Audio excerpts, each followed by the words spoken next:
શારદાબા શિક્ષણ સંકુલ, subject English, standard 6th by Brinda Patel, lecture 22. Good morning. આજે આપણે જોઈશું યુનિટ 4, જેનું નામ છે વોચ યોર વોચ. તમારી ઘડિયાળ સામે જુઓ. અહીંયા આપણે ઘડિયાળ જોતા શીખવાનું છે, ઘડિયાળ વિશે ભણવાનું છે. તમે ગુજરાતીમાં તો તમને ઘડિયાળમાં તમને બધાને જોતા આવડતું જ હશે, બરાબર છે? તમે જોતા હશો, મમ્મી કહેતા હોય કે જો તો ઘડિયાળમાં કેટલા ગયા, તો તમે એમ કહો 8 વાગ્યા. તો 8 વાગ્યા તેને તમારે અહીંયા ઇંગ્લિશમાં કેવી રીતે કહેવું છે તે આપણે અહીંયા આ ચેપ્ટરમાં શીખવાનું છે. 9:45 કે કોને કહેવાય, 7:45 કોને કહેવાય, બરાબર? 9:45, સવા કલાક એ વગેરે ઇંગ્લિશમાં આપણે કઈ રીતે કહી શકીએ તે આપણે આ ચેપ્ટરમાં જોવાનું છે. તેના માટે આપણે એક્ટિવિટી 1 જોઈશું. તો the town clock says 6 o'clock. Town એટલે શહેર, ક્લોક એટલે ઘડિયાળ. તો ટાઉન ક્લોક એટલે ટાવરનું જે મોટું ઘડિયાળ હોય છે, જે શહેરમાં સમય દર્શાવતું હોય છે, બરાબર છે? તમે ઘણી વખત ટાવર ઉપર વોચ જોયેલી હશે. તો ધ ટાઉન ક્લોક એટલે કે શહેરમાં જે ટાવરની ઘડિયાળ છે, સેઝ 6 o'clock એટલે કે 6 o'clock એટલે 6 વાગ્યા, બરાબર છે? ઘડિયાળમાં 6 વાગે તો એને ઇંગ્લિશમાં કહેવાય 6 o'clock. 10 વાગે તો 10 o'clock. 8 વાગે તો 8 o'clock. 9 વાગ્યા હોય તો 9 o'clock.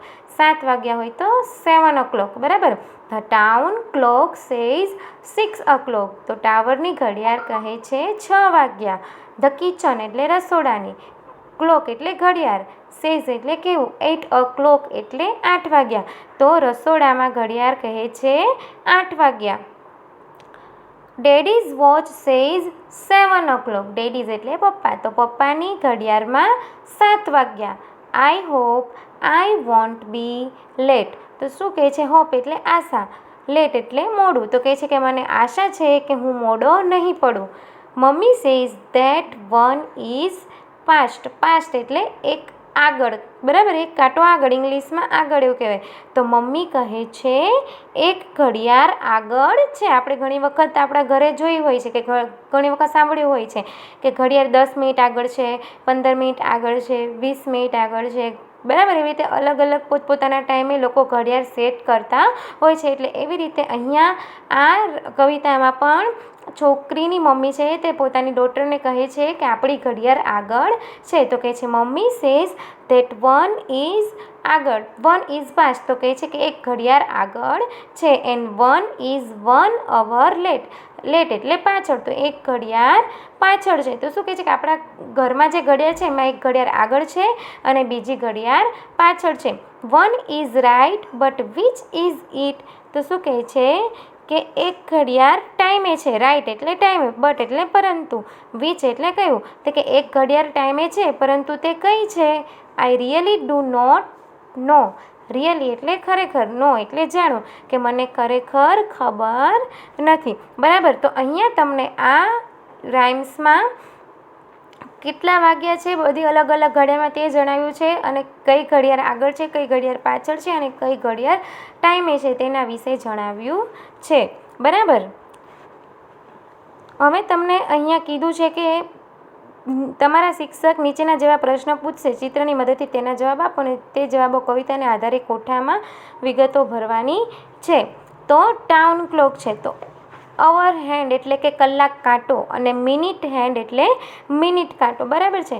તો ટાઉન ક્લોક એટલે સિટીની જે ઘડિયાળ છે, અહીંયા તમે જોઈ શકો છો, બરાબર? આકૃતિમાં આ જે છે તે ટાઉન ક્લોક છે, બરાબર? તો ત્યાં કેટલા વાગ્યા તમને દેખાય છે અત્યારે? 6.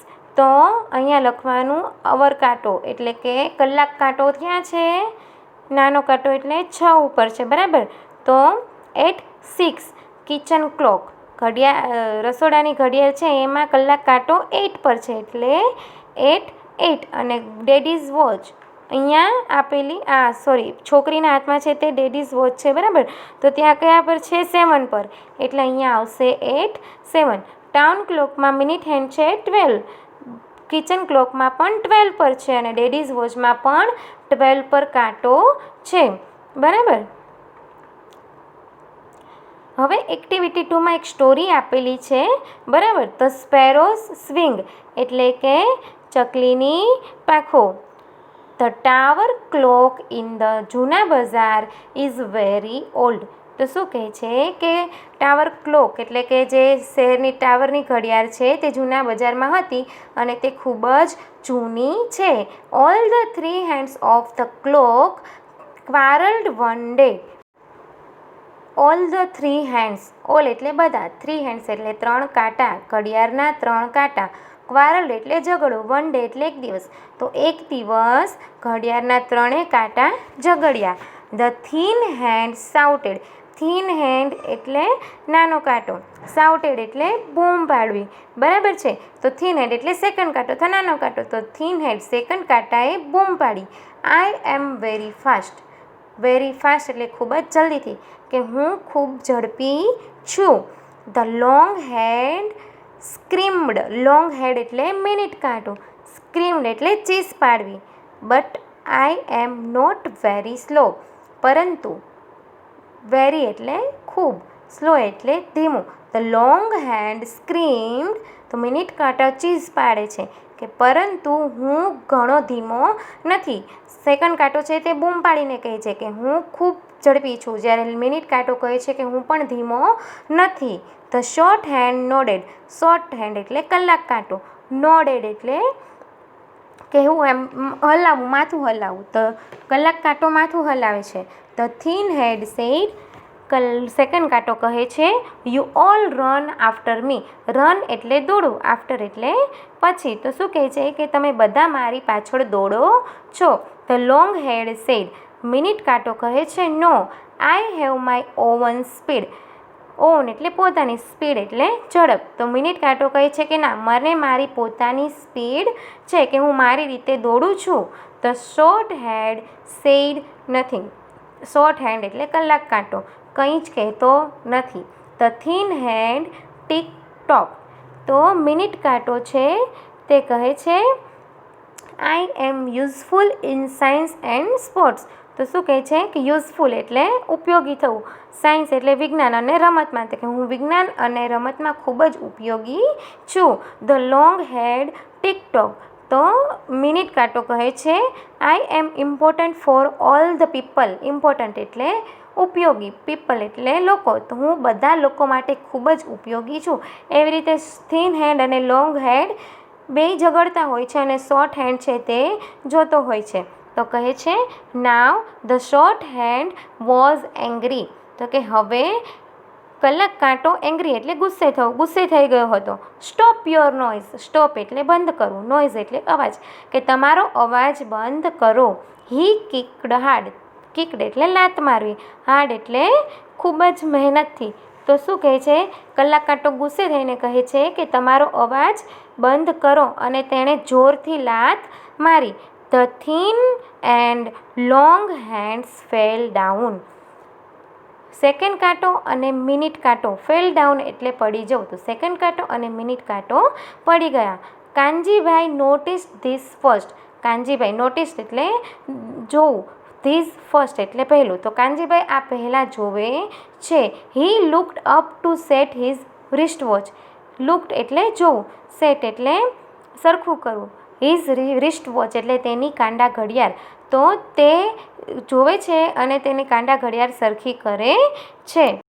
હી ઇન્ફોર્મ ધ મ્યુનિસિપાલિટી. તે સુધારાઈને જાણ કરે છે. ઇન્ફોર્મ્ડ એટલે જાણ કરવી, તો તે સુધારાઈને જાણ કરે છે. The municipality replaced it with a digital clock. તો સુધારાઈ છે, રિપ્લેસ્ડ એટલે તેની જગ્યાએ બીજી વસ્તુ મૂકવી. ડિજિટલ ક્લોક એટલે ડિજિટલ ઘડિયાળ. જે સુધારાઈ છે તે તેની જગ્યાએ ડિજિટલ ઘડિયાળ મૂકે છે. But than. બટ એટલે પરંતુ, ધેન એટલે પછી. A sparrow went to the chief officer. Sparrow એટલે ચકલી, ચીફ ઓફિસર એટલે ત્યાંનો જે ચીફ ઓફિસર હોય છે તેની પાસે જાય છે. તો સ્પેરો ચીફ ઓફિસર પાસે ગઈ. It complaint. કમ્પ્લેન એટલે ફરિયાદ કરવી, તેણે ફરિયાદ કરી. Where is my swing. તો શું કહે છે કે મારા હિંચકા ક્યાં છે, મારા હિંચકા ક્યાં છે. વેર શેલ આઈ સીટ, હું ક્યાં બેસીશ. સિંગ એન્ડ પ્લે, હું ક્યાં ગાઈશ અને ક્યાં ગીત રમીશ. એટલે એકચ્યુઅલમાં જે ચકલી હોય છે તે ઘડિયાળના કાંટા ઉપર બેસીને હિંચકા ખાતી હોય છે અને રમતી હોય છે.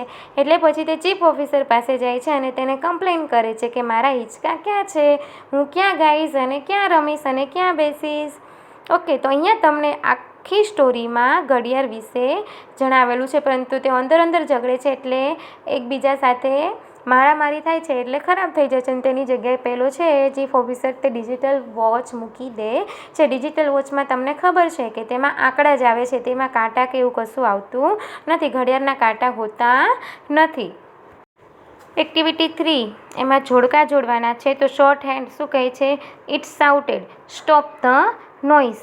Long head, I am also important. Thin head, I run fast. Sparrow, where are the hands of the clock. Kanjibhai, the clock is not working. Short hand કહે છે કે તમે તમારો અવાજ બંધ કરો.